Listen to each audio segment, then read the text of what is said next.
I'm so excited to see what you all have achieved in the last few years. Your growth has been incredible, and I'm grateful for all of your hard work and sacrifice.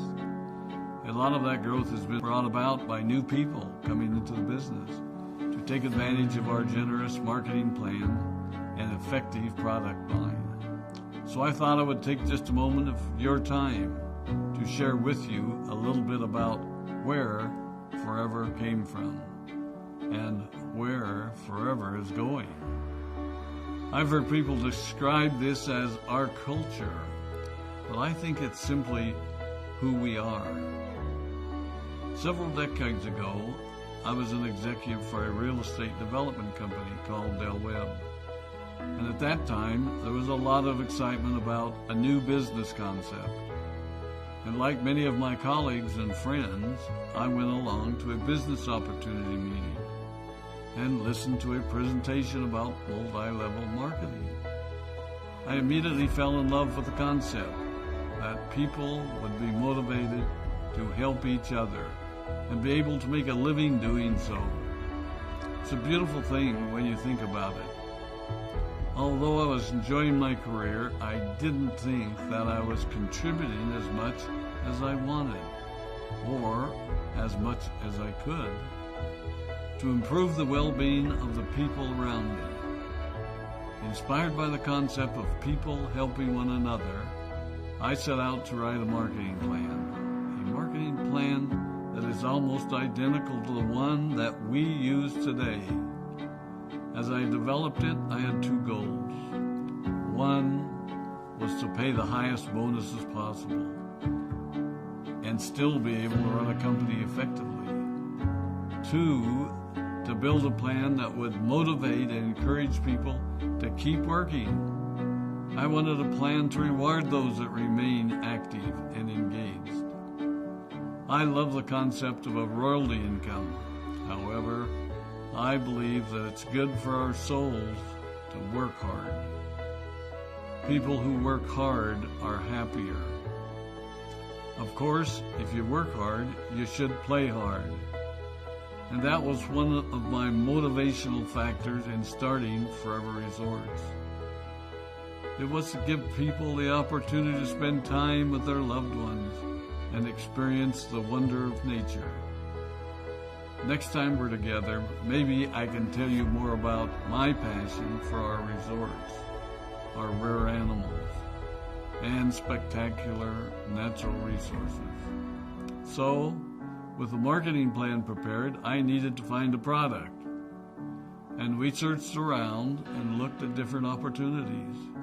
I was passionate about finding something that was effective, consumable, and that we knew would not be a fad. During my search, I met a group of doctors who had developed a method of stabilizing aloe vera. They convinced me of its efficacy, and we began testing the product, and were amazed by the results. We were in business. We had a fair and balanced marketing plan, a consumable, effective product, and the third ingredient, an absolute conviction that we could make a difference in the lives of the people around us. And while it might have been a bit presumptuous, we honestly believed that we could make a difference in the world. We put in generous return policies, customer service incentives, and began to build this business based on the principle of being nice to one another and helping others. The success was incredible, and we grew rapidly until Christmas of 1982. I was sitting at home with the family, and the phone rang.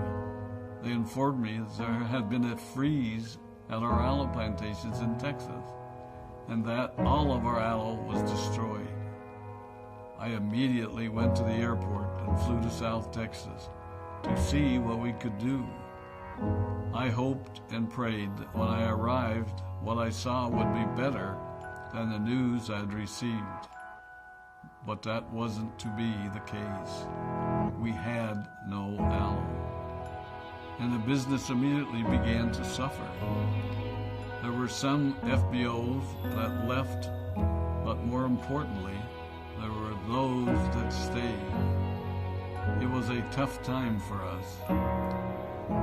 We put everything on the line to stay in business, and there were many sleepless nights. But we were convinced that what we were doing was right. We decided that this would never happen to us again. We flew out to the Dominican Republic and purchased as much land as we could and began planting aloe in one of the safest weather zones in the world. In addition to the acres of plantations in the Dominican Republic, we now have plantations in Mexico and South Texas. It was a tough lesson to learn. But during the tough times, we became stronger and we grew the most. We grow roots that strengthen us and help us to overcome the challenges and obstacles that life throws at us. I have learned that solid principles and core beliefs do not have a sell-by date. It is never old-fashioned or out of style to be nice to each other, to honor your commitments, and to treat people how you would wish to be treated. I recognize that many of you might not have heard about our beginnings, as you are new in the company. I am thrilled that you're part of our forever family, but I ask you to be mindful of the foundation upon which this company has been built. Forever was built on the principles of paying the highest bonuses possible, providing the most effective and highest quality of product, and empowering people to serve one another. There are no shortcuts to success in our business. Of course, the speed at which we reach certain levels may vary, but the fundamental principles remain unchanged and will remain unchanged as we continue our journey over the next 4 decades and longer. There will be times when a pathway will open up to you that will tempt you to take a shortcut, to buy a little more product than you may need, to make a purchase in someone else's name, or other ways in which we are tempted to give up what we want most for what we want now. Never forget that you're a part of something special, a business that has been built upon taking the road less traveled. It may not be as fast and as shiny as you might want it to be, but take it from me, the road less traveled is more rich, more wonderful, more fulfilling, and more lasting than you can ever imagine. We love you, we appreciate you, we are proud of you. My name is Rex Mon, and I